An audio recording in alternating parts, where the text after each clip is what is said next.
नमस्कार मित्रांनो, एड लागलं प्रेमाचं या मालिकेच्या आजच्या भागामध्ये आपण बघणार आहोत. इथे मंजिरीच्या घरी आता गावातील बरेच लोक जमा झालेले असतात. आता सगळे लोक मंजिरीवरती आरडाओरडा करू लागतात. मंजिरीला मात्र काही सुचतच नाही, नेमकं झालंय तरी काय. ती त्या लोकांना समजवण्याचा प्रयत्न करत असते, पण कोणीही तिचं ऐकत नाही. त्यातली एक बाई म्हणू लागते, पंढरपुरात राहते ही आणि आपल्याच देवाचा अपमान करते, हिला शिक्षा व्हायलाच पाहिजे. आता लगेच दुसरी बाई म्हणू लागते, हो, हिला तर ना असं दगडाने ठेचून मारायला हवं. आता मात्र मंजिरी खूपच घाबरते. त्याच वेळी जय आणि हवालदार गाडीवर आलेले असतात. आता मात्र जय हे सगळं बघून हवालदाराला म्हणू लागतो, अरे बापरे, या शशिकलाने हे सगळं वाढून ठेवलंय ना. हे सगळं निस्तारता निस्तारता नाके नऊ येणारे. काय चालू या शशिकलाचं ना कळतच नाही. किती लोक आले तिथे, आता यांना कसं हँडल करायचं हे काही कळेनासं झालंय. तर आता लगेच इकडे ईशा म्हणू लागते, अगं मम्मी, अगं हे लोक खूपच चवताळेत गं, ते त्या मंजिरीला मारून टाकतील.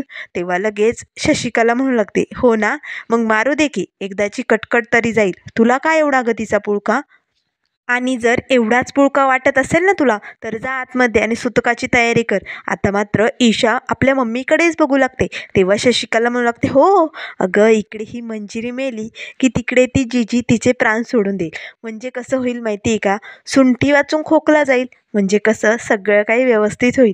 त्यामुळे जा सुतकाची तयारी कर आतमध्ये. आता इकडे हवालदार जयला म्हणू लागतो, जय सर, इथे तर खूपच लोक भडकलेत आणि लोक पण भरपूर आहेत. आपण दोघेच आहोत, आता आपण काय करायचं? तेव्हा जय म्हणू लागतो, आता आपण काय करावं हे मलाही सुचत नाही, पण तू पटकन जा आणि पोलीस फोर्स बोलव बरं, मग काय करायचं ते ठरवू. तोपर्यंत मी यांना थांबवण्याचा प्रयत्न करतो. असे म्हणून जय आता समोर येतो आणि लोकांना म्हणू लागतो, आरडाओरडा बंद करा आणि कायदा अजिबात हातात घेऊ नका. तिला काही मारण्याची गरज नाही. आता मात्र गावातील लोक म्हणू लागतात, हा आपल्या गावचा नाहीच आहे, त्यामुळे याला याच्यामध्ये बोलण्याचा काही संबंध येत नाही. असे म्हणून लोक लगेच आता इथे घोरपडेला पकडतात. तेव्हा जय म्हणू लागतो, मी एक पोलीस आहे आणि तुम्ही असं करू शकत नाही, याचे परिणाम भयंकर होतील. तेव्हा लगेच गावातील लोक म्हणू लागतात, तुम्ही पोलीस असताल, पण हा आमच्या गावचा विठुरायाचा प्रश्न आहे, त्यामुळे हिला तर आज आम्ही शिक्षा केल्याशिवाय सोडणार नाहीये. तेव्हा लगेच जय म्हणू लागतो, हे बघा, कायदा हातात घेऊ नका, कायद्याने काय करायचं ते करूया की. तेव्हा लगेच गावातील लोक म्हणू लागतात, हे बघा, तुम्ही आज वर्दीत नाहीये, तुम्ही इथनं निघून जा, नाहीतर तुम्हाला आम्हाला इथे बांधून ठेवावं लागेल. आता मात्र जयचं ते लोक काही ऐकायला तयार नसतात. जयला लगेच तिथे हाताशी पकडून ठेवतात. आता मात्र मंजिरी खूपच घाबरलेली असते. त्याच वेळेस आता लगेच त्यातील बायका ओरडू लागतात, नाही नाही, आपल्या विठुरायाची विटंबना करते ना, हिला शिक्षा व्हायलाच हवी. खरं तर ना इले दगडानेच मारायला हवे. असे म्हणून सर्वजण आता मंजिरीवरती दगडफेक करू लागतात. आता मात्र शशिकला खूपच खुश होते. आता मात्र इकडे मंजिरी सगळे दगडाचे वार झेलत असते. तिच्या डोक्यालाही दगड लागल्यामुळे रक्त निघत असतं. त्याच वेळेस विठुरायासमोर दुधाचा ग्लास ठेवलेला असतो, तो ग्लास सांडतो. आता मात्र मंजिरीला वाटतं की विठुरायालाही दगड लागले तर. तेव्हा लगेच मंजिरी आता विठुरायाकडे तोंड करून उभी असते आणि सगळे वार आपल्या पाठीवरती झेलत असते. आता सगळे लोक मंजिरीला धडाधड दगड मारत असतात. त्याच वेळेस आता राया तिकडे येतो. आता मात्र हे सगळं बघून रायाला तर धक्काच बसतो. तेव्हा धावतच राया आता मंजिरीजवळ येतो आणि मंजिरीच्या पाठीजवळ येऊन उभी असतो. आता मात्र दगडाचे जे काही वार असतात ते सगळे रायाच्या पाठीवरती होत असतात. मंजिरी मात्र घाबरून डोळे बंद करून घेत असते. आता मात्र राया सगळे वार झेलत असतो. रायालाही खूपच मार लागत असतो. त्याच वेळेस शशिकला मात्र खूपच भडकते आणि म्हणू लागते, हा राया कसा येतो ऐनवेळेस? दरवेळेस काही संकट आलं की ऐनवेळेस हा त्या मंजिरीच्या मदतीला कसा धावून येतो ना, तेच कळत नाहीये.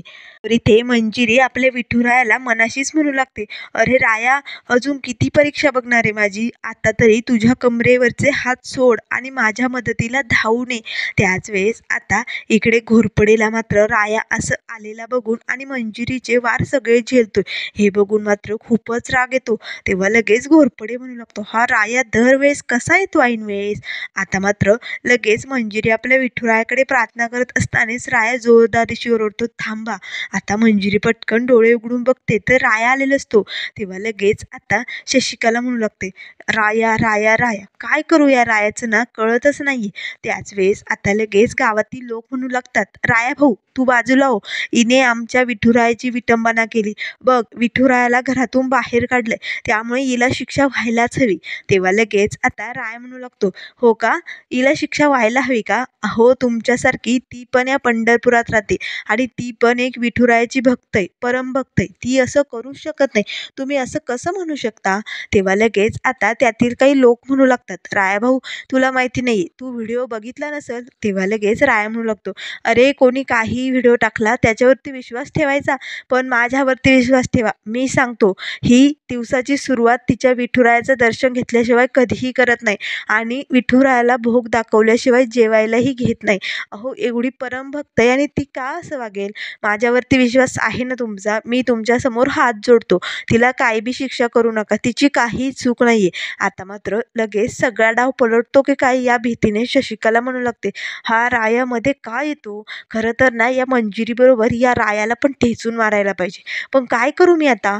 तेव्हा लगेच ईशा म्हणू लागते, मम्मी तू केलेला सगळा प्लॅन विस्कटतोय आता. बघ रायाचं सगळं लोक ऐकतायत ग. तेव्हा शशिकला म्हणू लागते, गप ग तू, काय डोक्याला ताप करत असते सारखी बडबड बडबड, थांब 1 मिनिट. तेव्हा लगेच ईशा म्हणू लागते, अगं पण हा राया काय हॉट दिसतो ना. तेव्हा लगेच शशिकला म्हणू लागते, गप्प आहे, अगं मम्मी समोर काय बोलते याचं भान ठेव. हॉट असू किंवा फॉट त्याचं काय करायचंय तुला? आणि हा दरवेळेस मध्ये येतो ना, याचं काहीतरी करावंच लागते. त्याच वेळेस आता शशिकला लगेच म्हणू लागते, ही शशिकला आहे, एक प्लॅन जरी बंद झाला तरी दुसरा लगेच तिच्या डोक्यात येतो बरं का. असे म्हणून आता लगेच त्यातल्या एका बाईला शशिकला फोन करते आणि म्हणू लागते, काय गे, तुला सांगितलं होतं ना त्या मंजिरीला आज शिक्षा व्हायलाच हवी. तुम्ही त्या रायाच्या बाता काय ऐकत बसलाय? हे बघ तुला सांगितलं होतं ना त्या मंजिरीला शिक्षा व्हायलाच पाहिजे. पटकन तिला त्या गावातल्या देवळात घेऊन जा आणि तिचं ते मुंडन करून टाक. आता मात्र ती बाई म्हणू लागते, पण रायाचं ऐकतायत लोक. तेव्हा लगेच आता शशिकला म्हणू लागते, अगं तो जरी काही सांगत असला तरी बाहेर मूर्ती दिसते ना तुम्हाला, मग काहीतरी कर आणि त्या मंजिरीला तिकडे देवळाकडे घेऊन जा, नाहीतर मी तुझं मुंडन करून टाकेला. आता मात्र शशिकला लगेच फोन बंद करते. तेव्हा ती बाई मनाशीच म्हणू लागते, नाही नाही मला काहीतरी करावंच लागेल, नाहीतर ही बाई खरंच माझं मुंडन करेल की काय, नाही नाही नको. असे म्हणून ती बाई पटकन समोर येते आणि लगेच म्हणू लागते, राय भाऊ तुझं आम्ही दरवेळेस ऐकतो, पण आता तू यामधनं सगळ्यातून बाहेर हो बरं आणि आम्हाला हिला शिक्षा करू दे. तेव्हा लगेच आता राय म्हणू लागतो, अहो बाई काय बोलताय तुम्ही? एक बाई असून एका बाईबद्दल असा कसा विचार करू शकता तुम्ही? ही विठुरायाशी असं वागूच शकत नाही. अहो परमभक्त आहे ती विठुरायाची आणि तुमचा माझ्यावरती विश्वास नाही आहे का? तेव्हा ती बाई म्हणू लागते, रायभाऊ आम्ही तुझं समज ऐकतो, पण आज नाही हा, कारण आमच्या डोळ्यासमोर विठुरायाची मूर्ती घराबाहेर काढलेली दिसते आणि तो व्हिडिओ जरी खोटा असला ना तरी विठुरायाची मूर्ती तर बाहेरच काढली ना, म्हणजे ते खोटं नाही आहे. तर त्यामुळे आज हिला शिक्षा होणार म्हणजे होणार. आता मात्र सगळे लोक भडकतात.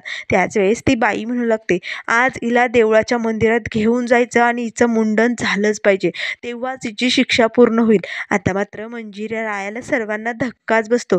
तेव्हा मात्र आता लगेच त्या सगळ्या बायका मंजिरीला पकडून ओढत गावाच्या मंदिराकडे घेऊन निघालेले असतात. त्याच वेळेस राया आता सगळ्यांसमोर हात जोडू लागतो, असं नका करू, सोडा तिला, असं नका करू. पण मात्र सगळे लोक रायाला पकडतात आणि रायाला ओढत असतात. राया आता या सगळ्या लोकांना लोटण्याचा प्रयत्न करत असतो. त्याच वेळेस आता लगेच रुजिदा आतमधनं बाहेर येते. काय आरडाओरडा ऐकू येतोय, पण मात्र इथे मम्मीने आतमधून कडी का लावली हे तिला समजत नाही. तर खिडकीतून डोकणाऱ्या शशिकलाला रुजिदा म्हणू लागते, अगं मम्मी काय झालंय, अशी कडी का लावून बसली तू? तेव्हा लगेच शशिकला म्हणू लागते, अगं रुजिदा दरवाजा नको उघडू ग, खूप अवघड होऊन बसलंय, सगळे लोक भडकलेत ग, असं नको करू. तेव्हा लगेच आता रुजिदा खिडकीत येते आणि बघू लागते तर सगळ्या बायका मंजिरीला ओढत असतात आणि राया ही सगळ्या लोकांशी झुंज देत असतो. आता मात्र रुजिदा म्हणू लागते, हे सगळं काय चालू आहे मम्मी, आपल्याला मंजूला वाचवायला हवं. तेव्हा शशिकला म्हणू लागते, नाही ग रुजिदा, आपण बाहेर जर गेलो तर ते सगळे लोक भडकतील, आतमध्ये येतील आणि हे घर पेटवून देतील ग, त्यामुळे आपल्याला बाहेर नाही जाता येणार. तेव्हा लगेच रुजिदा म्हणू लागते, अगं पण आपल्याला मंजूला वाचवावं लागेल ना. तेव्हा लगेच आता रुजिदा बाहेर निघालेली असते. त्याच वेळेस शशिकला तिला थांबवते आणि म्हणू लागते, लागते, तुला तुझ्या छकुलीची शपथ आहे, तुला बाहेर जाता येणार नाहीये रुजिदा. अगं काळजी नको करू, मंजूला काही होणार नाही, असे आता खोटे नाटक करू लागते. त्याच वेळेस इकडे राया सगळ्यांसमोर विनवणी करत असतो, पण बायकांपुढे त्याला काहीही करता येत नाही. तेव्हा लगेच आता जय मनाशीच हसू लागतो आणि म्हणू लागतो, वा राया वा, शेवटी तू हरलास तर. हे बघायला मला खूप मजा येते. मला वाटलं होतं तू येऊन सगळा डाव पलटला की काय आणि मिसफायरची मदत करतो की काय, पण शेवटी वाघ हा बायकांपुढे हरलास. खरंच हे बघण्यास खूप इंटरेस्ट येतोय मला, असे आता तो मनाशीच म्हणत असतो.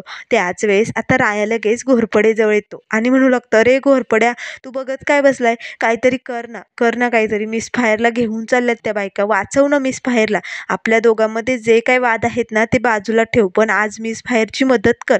तेव्हा लगेच जय म्हणू लागतो, अरे पण मी काय करू शकतो, या सगळ्या बायका आहेत आणि बायकांपुढे मी काहीही करू शकत नाही. त्यामुळे मी पोलीस फोर्स बोलवलेत, लेडीज बोलवल्यात, त्यामुळे ना तेव्हा काय करायचं ते बघू. तेव्हा राय म्हणू लागतो, अरे पण केव्हा येतील त्या, आणि तोपर्यंत इकडे या बायका मिसफायरचं काय करतील सांगता येणार नाही, तू काहीतरी कर ना. पोलीस आहे ना तू, मग थांबव की त्यांना. आता मात्र लगेच जय म्हणू लागतो, मी जरी पोलीस असलो तरी मी कायदा हातात नाही घेऊ शकत राया. त्याच वेळेस रायाचं लक्ष आता जयच्या कमरेला लावलेल्या बंदुकीकडे जातं. जय लगेच रायाला म्हणू लागतो, राया तूही शांत हो, मी पोलीस फोर्स मागवली. आता मात्र लगेच राया पटकन जयच्या कमरेची बंदूक हिसकावून घेतो आणि लगेच सगळ्या लोकांना बंदूक दाखवतो आणि म्हणू लागतो, कोणीही पुढे यायचं नाही, सोडा हात, सोडा पटकन मिसफायरचा. आणि आता जर कोणी मिसफायरला हात लावला तर मग त्याच्या डोसक्यात गोळी, समजाच. खटका उडाला, गोळी उडाली. आता मात्र सगळे लोक घाबरतात आणि एका बाजूला होतात. त्याच वेळेस जय म्हणू लागतो, राया तू कायदा हातात घेतोय, याचे परिणाम वाईट होतील. तेव्हा राय म्हणू लागतो, काय परिणाम व्हायचेत ना ते होऊ दे घोरपड्या, मी घाबरत नाही, पण तू नुसता उभा राहून बघत बसलाय. इतक्या वेळ तुझ्याकडे भीक मागत होतो, मदत कर, काहीतरी कर, पण नाही. त्यामुळे आता राय जे काही करेल ते अगदी योग्य असेल, त्यामुळे कोणीही पुढे यायचं नाही या. तेव्हा जय पुढे येण्याचा प्रयत्न करतो. राया लगेच जयला म्हणू लागतो, घोरपड्या पुढे येऊ नको, गोळ्या मोजण्याची वेळ येणार नाही, ढगात जाशील तू. आता मात्र सगळे लोक घाबरतात. तेव्हा लगेच राया मंजिरीचा हात पकडतो आणि तिला गावाकडे बाहेर घेऊन निघालेला असतो. आता मात्र लगेच मंजिरी म्हणू लागते, राय काय करतोयस तू, असं नको करू. तेव्हा राय म्हणू लागतो, नाही मिसफायर, तुला या लोकांपासून वाचायचं असेल तर माझ्याबरोबर यावंच लागेल. असे म्हणून आता लगेच राया सर्व लोकांना म्हणू लागतो, कोणीही आमच्या पाठीमागे यायचं नाही, नाहीतर त्याच्या डोसक्यात गोळी घातलीच समजायची. हा राया काय बी करू शकतोय. असे म्हणून राया लगेच मंजिरीचा हात पकडतो आणि तिला तिथनं घेऊन गावाकडे पळत निघतो. आता मात्र मंजिरी ही रायाबरोबर पळत निघालेली असते. त्याच वेळेस आता सगळे लोक बघत असतात. तेव्हा लगेच शशिकाला म्हणू लागते, हा राया तर मंजिरीला घेऊन पळालाय, आता काय करायचं, हे समधे लोक तर इथेच बघत बसले. तेव्हा लगेच शशिकाला पटकन बाहेर येते आणि त्या लोकांना म्हणू लागते, तुम्ही काय बघत बसलाय, अहो तुमच्या डोळ्यासमोर त्या पोरीला घेऊन तो राया पळाला, तुम्हाला तिला शिक्षा करायची का नाही, मग ती काय तुम्ही तिची इथे येण्याची वाट बघणार आहात का, जा पकडा त्या दोघांना, पळा पटकन. असे म्हणून सगळे लोक आता मंजिरी आणि रायाच्या पाठीमागे धावू लागतात. आता मात्र इकडे राया मंजिरी सगळीकडे धावत असतात, लपण्याचा प्रयत्न करत असतात, पण सगळं गाव त्यांच्या पाठीमागे लागलेलं असतं. आता मात्र इथे रुजिदा शशिकलाला म्हणू लागते, वा मम्मी, मला वाटलं होतं तू खरंच मंजूची खूप काळजी करते, पण हे सगळं खोटं आहे ग, तू खरंच खोटारडी. काय गरज होती त्या लोकांना मंजू आणि रायाच्या पाठीमागे पाठवण्याची. तेव्हा लगेच शशिकला म्हणू लागते, गप ग तू, अक्कल कमी असलेल्या माणसाने ना दुसऱ्यांना अक्कल शिकवायची नाही, नको सांगू मला. आपण काय करायला पाहिजे होतं, आपण जायला पाहिजे होतं त्यांना शोधायला, आणि ते घराचं रक्षण कोण करेल, एक तर जीजी आणि तुझी नाना, तेही इथे नाहीये, घर कोण सांभाळेल, आणि त्या मंजिरीला कोण शोधेल, म्हणून मी लोकांना पाठवले. तेव्हा रुजिदा म्हणू लागते, बास मम्मी, खोटं बोलण्याची गरज नाहीये ग, तुला किती मंजूची काळजी आहे ना हे मला कळलंय. लोकांना समजावून सांगणं आणि कसं सांगणं यात फरक कळतो मला. आता मात्र लगेच शशिकाला म्हणू लागतं, कळलं ना फरक, मग जा आतमध्ये जा आणि तुझ्या पोरगीला सांभाळ, जा पटकन, जा ग इश्के, हिला घेऊन जा आतमध्ये. तेव्हा रुजिता म्हणू लागते, काही गरज नाहीये मम्मी, मला पाय, मी स्वतः जाऊ शकते, मम्मीची चमची. असे म्हणून रागातच रुजिता आतमध्ये निघून जाते. तेव्हा लगेच ईशा म्हणू लागते, अगं मम्मी, हिला काय झालं एवढं भडकायला. तेव्हा लगेच आता शशिकाला ईशाला म्हणू लागते, तू जा जा तिच्याकडे आतमध्ये. आता मात्र लगेच शशिकाला हसू लागते आणि म्हणू लागते, घोरपडे साहेब, अहो तुम्ही काय बघत बसलाय, तुमच्या कमरेची बंदूक ओढत घेऊन तो राया त्या मंजिरीला मंजिरीला घेऊन पळाला आणि तुम्ही काही न करता इथे उभे आहात. अहो लावा त्याच्यावरती 2-4 कलमं लावा आणि अटक करा त्याला. तेव्हा लगेच जय हसू लागतो आणि म्हणू लागतो, शशिकला हे तर मी करणारच आहे गं, पण थोड्या वेळ पिक्चर बघू दे, मजा घेऊ दे. खरंच खूप रंगलाय ना पिक्चर, बघायला आवडतोय मला, त्यामुळे थोडा वेळ बघूया की. आता मात्र शशिकला म्हणू लागते, हो मलाही हे समद बघायला खूप आवडतंय, खूपच उकळ्या फुटतायत, पण काय करणार, या सगळ्याची मजा घेता घेता आपल्याला सजा व्हायला नको म्हणून भीती वाटते.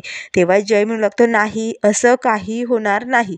आता मात्र इकडे राया मंजिरी एका ठिकाणी लपून बसलेले असतात. तेव्हा मंजिरीला मात्र खूपच दम लागलेला असतो. त्याच वेळेस राया मंजूला म्हणू लागतो, अगं मिस फायर, आपल्याला जास्त वेळ इथे नाही थांबता येणार, सगळं गाव आपल्या पाठीमागे लागलं, आपल्याला इथनं निघावं लागेल. तेव्हा मंजिरी म्हणू लागते, अरे पण आपण काही केलंच नाही तर पळायचं कशाला. तेव्हा राया म्हणू लागतो, हे बघ मिस फायर, तू ऐकून घे, समजून घे, लोक खूप भडकलेत आणि तुझ्याबरोबर तुझा विठुराय असं समज आणि चल माझ्याबरोबर. असे म्हणून आता राया मंजिरीला घेऊन तिथनं निघालेला असतो. तर मित्रांनो, पुढील भागामध्ये आपल्याला बघायला मिळेल, इथे लांब कुठेतरी जंगलात राया मंजिरीला घेऊन जातो. आता मात्र लगेच मंजिरी रायाला म्हणू लागते, खरंच माझ्या विठुरायाला जिजीचा राग आला असेल का. तेव्हा लगेच राया म्हणू लागतो, नाही, रायाला कधीही कुणाचा बी राग येत नाही. आता मात्र मंजिरी रायाकडे बघू लागते. त्याच वेळेस इकडे संध्याकाळ झालेली असते, पण मात्र सगळे गाववाले पोलीस आता मंजिरी आणि रायाचा शोध घेत असतात. त्याच वेळेस शशिकला म्हणू लागते, अरे घोरपड्या, सापडली की नाही ती मंजिरी, अजून तिला शिक्षा करायला हवी. तेव्हा लगेच आता जय म्हणू लागतो, हो सापडली, मी तुला पत्ता देतो, तिथे जा आणि काय तिचं मुंडन करायचंय ते करून टाक. असे म्हणून आता मंजिरीला तिथे जाऊन पकडणार, पण तरीही राया मंजिरीची कशी मदत करणार हे लवकरच आपल्याला बघायला मिळेल. त्यामुळे मित्रांनो, अशाच मालिकेंच्या अपडेट पाहण्यासाठी चॅनलला लाईक करा, सबस्क्राईब करा. व्हिडिओ पाहिल्याबद्दल धन्यवाद.